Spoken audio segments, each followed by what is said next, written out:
భిక్షగాడు పొద్దున్నే రోడ్డుపైన కూర్చొని భగవంతుణ్ణి పెద్ద పెద్ద కేకలు పెడుతూ తిడుతున్నాడు. ఆ దారిని ఆ దేశపు రాజుగారు గుర్రం మీద వెళుతూ ఆ కేకలన్నీ విన్నాడు. ఏమైంది నీకు, ఇంత పొద్దున్నే భగవంతుణ్ణి తిడుతున్నావు అన్నాడు.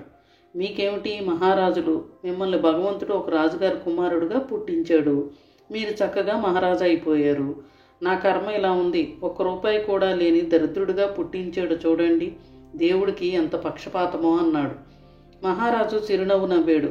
అయితే భగవంతుడు నీకేమీ ఇవ్వలేదు, చిల్లిగవ్వ కూడా ఇవ్వలేదు అంతేగా అన్నాడు. నిజం చెప్పారు మహారాజా అన్నాడు భిక్షగాడు.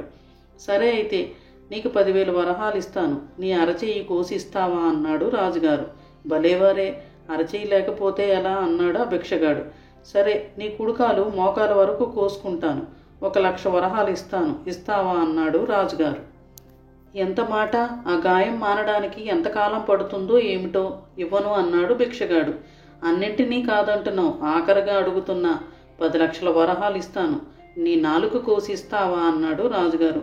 అమ్మో, మీరు నా జీవితాన్ని అడిగేస్తున్నారు, ఇవి లేకపోతే నేను ఎలా జీవించను అన్నాడు భిక్షగాడు. ఓహో, అయితే నువ్వు పేదవాడివి కాదనమాట. నీ దగ్గర 10,000 కన్నా విలువైన అరచెయ్యి, 1,00,000 రూపాయల కన్నా విలువైన కాళ్ళు, 10 లక్షల కన్నా విలువైన నాలుక, ఇంకా ఎంతో విలువైన శరీర అవయవాలు ఉన్నాయి కదా. మరి ఇంత విలువైన శరీరాన్ని నీకు ఉచితంగా ఇచ్చిన భగవంతుణ్ణి పొద్దున్నే నమస్కారం పెట్టకుండా నిందిస్తావా? ఈ శరీరాన్ని ఉపయోగించి లోకానికి సేవ చేసి పొట్టపోసుకో, అందరూ అదే చేస్తున్నారు, పో ఇక్కడి నుండి అన్నాడు రాజుగారు. సోమరితనం మనిషిని మరింత నాశనం చేస్తుంది. ఎదుటివారిని చూసి ఏడవడం కాదు, ఆ విధంగా పైకి ఎదగడానికి కష్టపడి పని చేయాలి. అటువంటి ఆలోచన మనసులో బలంగా ఉండాలి. మంచి ప్రణాళిక సిద్ధం చేసుకోవాలి.